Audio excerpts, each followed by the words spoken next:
ఏదన్నా టీంలో ఒక ఇండియన్ స్ట్రాంగ్ బ్యాటర్ ఉంటే గనక ఆ టీంకి వచ్చే బ్యాలెన్స్ కానీ ఆ టీంకి వచ్చే ఒక ఊపు కానీ వేరేగా ఉంటుంది. సో వాళ్ళ ముందు ఉన్న ఇండియన్ బ్యాటర్స్ ఎవరో లిస్ట్ వేసుకోవాలి. ఓ నితీష్ రాణా, ఓ వెంకటేష్ అయ్యర్, ఓ శ్రేయాస్ అయ్యర్, కుదిరితే రిషబ్ పంత్. కేఎల్ రాహుల్ మళ్ళీ వెళ్తాడో లేదో తెలియదు, అక్కడి నుంచి వచ్చాడు కాబట్టి మరి రిలేషన్స్ ఎలా ఉన్నాయో తెలియదు. నాకు రావడానికి ఓకే అని చెప్తే బిడ్ చేస్తారు.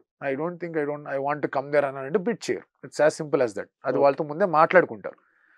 బలవంతంగా మేము ఆర్టీఎం చేసాం మేము కొనేసాం రాకపోతే ఎట్లా అనేది ఉండదన్నమాట. సో అలాంటి ఈక్వేషన్స్ డెఫినెట్లీ ఉంటాయి. సో అలాంటి వాళ్ళు ఉన్నారు. కొన్ని ఫారెన్ ప్లేయర్స్ ఎవరైనా తెచ్చుకోవాలి అంటే ఒక స్ట్రాంగ్ ప్లేయర్ బేస్ ఎవరెవరు ఉన్నారు, ఎవరెవరిని తెచ్చుకుంటే బాగుంటుంది. కాన్వే లాంటి వాళ్ళు, రచిన్ రవీంద్ర లాంటి వాళ్ళు, జాస్ బట్లర్ లాంటి వాళ్ళు వీళ్ళందరూ అవైలబుల్లో ఉన్నారు. వీళ్ళందరూ తీసుకునే ప్రయత్నం చేస్తారు. టిమ్ డేవిడ్ లాంటి వాడు ఒక సాలిడ్ ఫినిషర్గా ఉన్నాడు, యూ కెన్ బౌల్. వాళ్ళకి లాస్ట్ టైం ఫినిషింగ్ ప్రాబ్లమ్స్ వచ్చాయి. శశాంక్ అశుతోష్ చేసినా కూడా they needed another finisher. So ఒక 5, 6, 7 ఆర్డర్లో అంటే మీరు 5లో శశాంక్ ఆడుతున్నారంటే 6 and 7లో కూడా మీకు ఫినిషర్స్ కావాలి, 4లో ఆడగలిగే బ్యాటర్ కావాలి. సో ఇన్ని ఆప్షన్స్ వాళ్ళ దగ్గర ఉన్నాయి వాళ్ళ డబ్బుల వల్ల. అండ్ ఇప్పుడు పంత్ వచ్చాడు ఆప్షన్లోకి, శ్రేయాస్ అయ్యర్ వచ్చాడు ఆప్షన్లోకి, ట్రెంట్ బోల్ట్ లాంటి వాళ్ళు, జాస్ బట్లర్ లాంటి వాళ్ళు ఆప్షన్లోకి వచ్చారు, గ్లెన్ మ్యాక్స్వెల్ లాంటి వాళ్ళు ఆప్షన్లోకి వచ్చారు, గ్లెన్ ఫిలిప్స్ లాంటి వాళ్ళు ఉన్నారు, రచిన్ రవీంద్ర, డెవాన్ కాన్వే. వీళ్ళందరూ ఇన్ని ఆప్షన్స్ ఉండగా 110 కోట్లు పెట్టి కూడా మీరు టీంని సెలెక్ట్ చేయలేదంటే కనుక ఇట్స్ సివియర్ ప్రాబ్లం. అది రిషబ్ పంత్ కి పాంటింగ్ కి మంచి బాండింగ్ ఉంటది కదా, ఉంది. సో మేబీ ఏమన్నా పంత్ ని అటు ట్రై చేయొచ్చు, డెఫినెట్ గా ట్రై చేయొచ్చు. ఎందుకంటే పంత్ ఇప్పుడు ఢిల్లీ క్యాపిటల్స్ నుంచి బయటకి ఎందుకు వచ్చాడు, ఒకటి రేట్ కుదరలేదా, బ్రాండింగ్ కుదరదని విషయం పక్కన పెడితే ఐఎమ్ షూర్ క్యాప్టెన్సీ విషయంలో కొంచెం వీల్ హ్యావ్ టు వెయిట్ అన్నట్టుగా ఏదో మాట్లాడి ఉంటారు.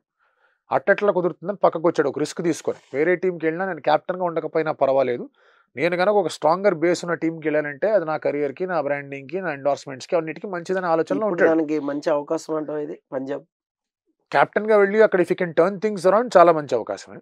బట్ అది చూడాలి ఎంతవరకు ఉంటుంది ఏంటి పరిస్థితి అని. అలాగే మీరు అబ్జర్వ్ చేస్తే కనుక మార్కస్ స్టోయినిస్ లాంటి వాళ్ళు, వీళ్ళు బాగా గట్టిగా ఆల్రౌండర్స్, చేసిన ఆల్రౌండర్ మార్కస్ స్టోయినిస్ ఇలాంటి వాళ్ళందరూ కూడా గట్టిగా వెళ్ళే అవకాశాలు ఉంటాయి.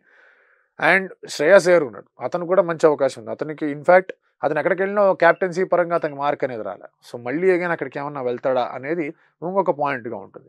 So definitely Rishabh Pant and Punjab Kings మధ్య ఓకే ఫైన్ బాగానే ఉంది, గో ఫర్ మీ అన్నట్టు ఇండికేషన్ వచ్చిందంటే they will go all out. Although వాళ్ళకి ప్రభసిమ్రన్ సింగ్ కీపర్గా ఉన్నా మీరు రిషబ్ పంత్ని పెట్టుకొని మిడిల్ ఆర్డర్లో ఆడేసి ప్రభసిమ్రన్ మీరు ఇంపాక్ట్ ప్లేయర్గా కూడా వాడుకోవచ్చు, అది ఫీల్డర్గా కూడా వాడుకోవచ్చు. సో ఇన్ని ఆప్షన్స్ కనిపిస్తున్నాయి వాళ్ళకి. సో అది ఇంట్రెస్టింగ్గా ఉంటుంది, ఏం చేస్తారు ఎట్లా చేస్తారు. చాలా మంది ఏమంటున్నారు, కేఎల్ రాహుల్ బాగా ఫిట్ అవుతాడు చెన్నై సూపర్ కింగ్స్కి అంటున్నారు. ఎందుకంటే కేఎల్ రాహుల్ కూడా కొంచెం ఫ్రీడమ్ కావాలి, నాకు కొంచెం బాగా ఎక్స్ప్లోర్ చేయగలిగే ఒక ఫ్రాంచైజ్ కావాలని స్టేట్మెంట్. మళ్ళీ ధోనికి వెళ్తే కాన్ఫిడెన్స్ వస్తుందేమో, అలాంటి ఆలోచన వస్తాయి. రిషబ్ పంత్ కావాలని చెప్పేసి కొంచెం గట్టిగానే ప్రయత్నాలు చేస్తున్నారు. ఆ విషయం సురేష్ రైనానే డైరెక్ట్గా చెప్పాడు. ధోని అండ్ పంత్ చాలా ఎక్కువసేపు మాట్లాడు. Pant and Dhoni very close. Pant చాలా క్లోజ్ ధోనికి. మీరు అబ్జర్వ్ చేయండి, ఎక్కువ టైం పంత్ ఎవరితో స్పెండ్ చేయడానికి ఇష్టపడతాడు, ధోనితో స్పెండ్ చేయడానికి ఇష్టపడతాడు. సిఎస్కి నువ్వు రా గురు అంటే కానీ క్యాప్టెన్సీ కూడా వదిలేస్తాడే, వస్తా కదా అంటాడు. అలాంటి ఒక ఎఫెక్షన్ ఉంది వాళ్ళిద్దరి మధ్య. సో పంత్ వస్తే వాళ్ళు middle order problems are solved. Number 4లో పంత్, నంబర్ 5లో దూబే, నంబర్ 6లో ధోని, నంబర్ 7లో జడేజా. పంత్ వస్తే పంత్ 1 డౌన్ కూడా వచ్చేయచ్చు. 55 కోట్లు ఉన్నాయి. ఎంతవరకు పంత్ మీద పడతారనేది పాయింట్. ఆ పొజిషన్లో మీరు 20 కోట్లు 22 కోట్లు పడడానికి సిద్ధంగా ఉన్నారా అనేది పాయింట్.